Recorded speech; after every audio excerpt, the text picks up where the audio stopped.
Asylum. The very mention of the word sends shivers down the spine, conjuring images of desolation and despair. Even the word evokes chills. Cold, sterile hallways that seem to stretch endlessly, each step echoing in the silence. Abandoned rooms echoing with forgotten screams, the walls bearing witness to untold suffering and sorrow. These places house stories, tragic, disturbing, unforgettable. Cranbrook Mental Hospital stands as a testament to these tales, a name whispered among paranormal investigators, a place shrouded in mystery and fear, a place where the veil between our world and the next wears thin, where the boundary between the living and the dead blurs. We went in seeking answers, driven by curiosity and a desire to uncover the truth. What we found still haunts me. The air was thick with an oppressive energy, as if the very walls were alive with the memories of those who had suffered there. The building itself felt oppressive, a hulking shadow against the night sky, its presence a constant reminder of the darkness within. Years of decay clung to the air, thick with the scent of mildew and dust, each breath a reminder of the passage of time and the lives lost within these walls. This wasn't just a building. It was a living entity, a repository of pain and suffering. It was a conduit, a gateway to something dark and powerful, a place where the past and present collide in a haunting dance of shadows and whispers. As we set up our equipment, the atmosphere grew heavier, the silence almost deafening. Every creak, every whisper seemed amplified, as if the building itself was watching us. We experienced things that defied explanation, cold spots, disembodied voices, and shadows that moved on their own. Each encounter left us questioning our own sanity. Fear was a constant companion, gnawing at the edges of our resolve. Yet we pressed on, driven by the need to understand the inexplicable. The history of Cranbrook Mental Hospital is a tapestry of tragedy and torment, each thread woven with the stories of those who lived and died within its walls. Reviewing our footage, we found evidence that chilled us to the core: apparitions, unexplained phenomena, and voices from beyond the grave. As dawn broke, we left Cranbrook Mental Hospital, forever changed by what we had experienced. The whispers from the asylum walls would stay with us, a haunting reminder of the thin line between this world and the next. Cranbrook's history was a tapestry of suffering, woven with threads of anguish and despair. Built in the 1800s, it quickly gained notoriety for its brutal treatment of patients. The institution was initially intended to be a place of healing, a sanctuary for those who were mentally unwell. However, it soon became a house of horrors.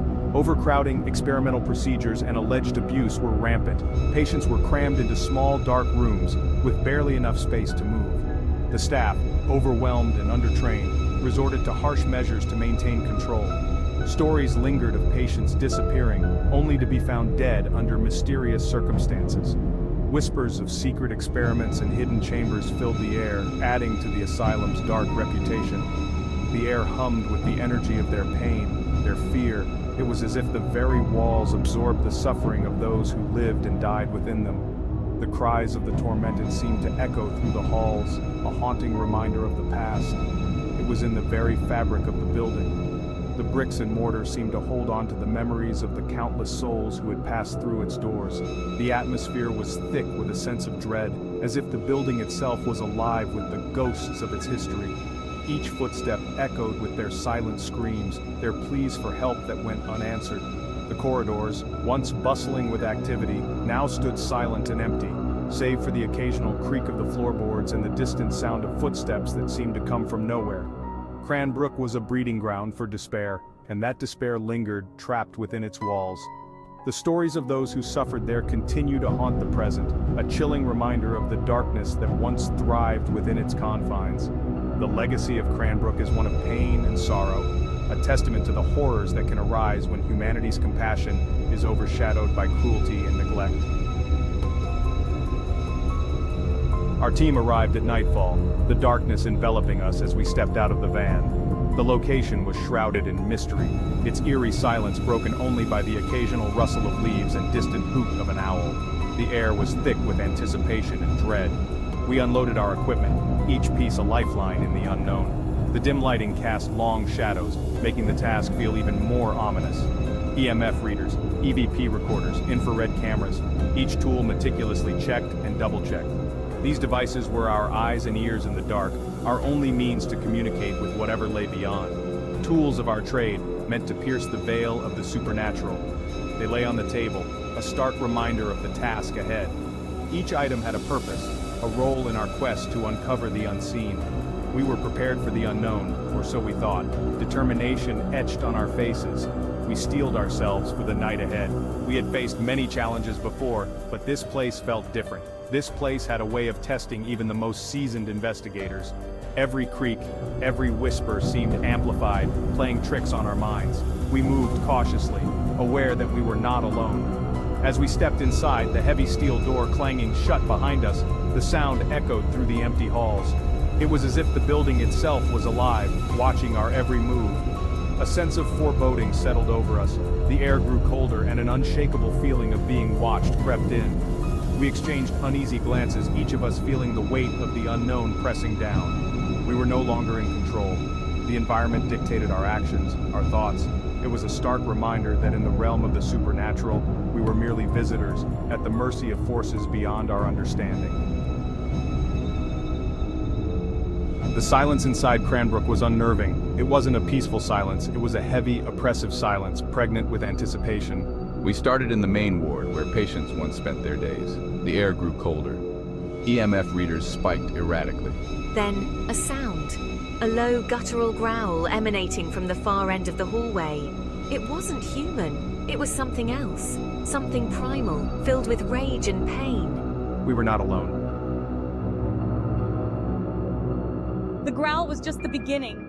As we ventured deeper into Cranbrook, the paranormal activity intensified. Cold spots, sudden drops in temperature enveloped us. Whispers followed us, disembodied voices murmuring our names. Our cameras began to pick up strange anomalies, shadowy figures darting across the edges of our vision. Light anomalies, orbs of energy, floating through the air. We were surrounded, immersed in a world unseen. We reached the solitary confinement wing, a place of unimaginable torment. The air was thick with despair. And then we saw it. On our infrared camera, a figure materialized in the darkness. Tall, gaunt, its eyes glowing in eerie white. It stood there watching us, its presence sending shivers down our spines. This wasn't just an energy signature. This was an intelligent entity, aware of our presence, and it was not happy. Our EVP recorders captured the next piece of evidence. A voice, raspy and filled with anguish, echoed through the headphones. "Get out," it screamed, a desperate plea echoing through the years. We weren't just dealing with residual energy here. This was an intelligent haunting, a spirit trapped and tormented, reaching out from beyond the grave. Its message was clear. We were unwelcome in its domain. Section 8, The Orb's Message. As we moved into the old medical examination room, we encountered another anomaly. A bright pulsating orb of light materialized in the center of the room. It seemed to dance and swirl, as if trying to communicate. Was it trying to lead us somewhere? Or was it simply another lost soul trapped within Cranbrook's walls, desperate for attention? The orb eventually faded, leaving us with more questions than answers. Section 9, The Aftermath, Evidence and Uncertainty. We left Cranbrook shaken to our core. The evidence we had gathered was undeniable. Shadowy figures, disembodied voices, unexplained light anomalies. Cranbrook was indeed haunted, a place where the veil between the living and the dead was thin. But what did it all mean? Were these the spirits of former patients, driven mad by their treatment? Or was something darker at play? Something feeding off the negative energy that permeated the asylum? Section 10, Unanswered Questions. We left Cranbrook with more questions than answers. The experience stayed with us, a chilling reminder of the unknown that lurks just beyond our perception. What we had witnessed defied explanation, challenging everything we thought we knew about the afterlife. Cranbrook remains abandoned, a monument to suffering and a beacon for the paranormal. It stands as a chilling reminder that not all mysteries can be solved, and some doors are best left unopened. Section 11, Return to the Asylum. Despite the terror, despite the unanswered questions, I feel a pull to return to Cranbrook. There's something more there, something we haven't uncovered yet. The spirits of Cranbrook call to us, their whispers echoing in our dreams. We will answer their call. We have to... The truth awaits.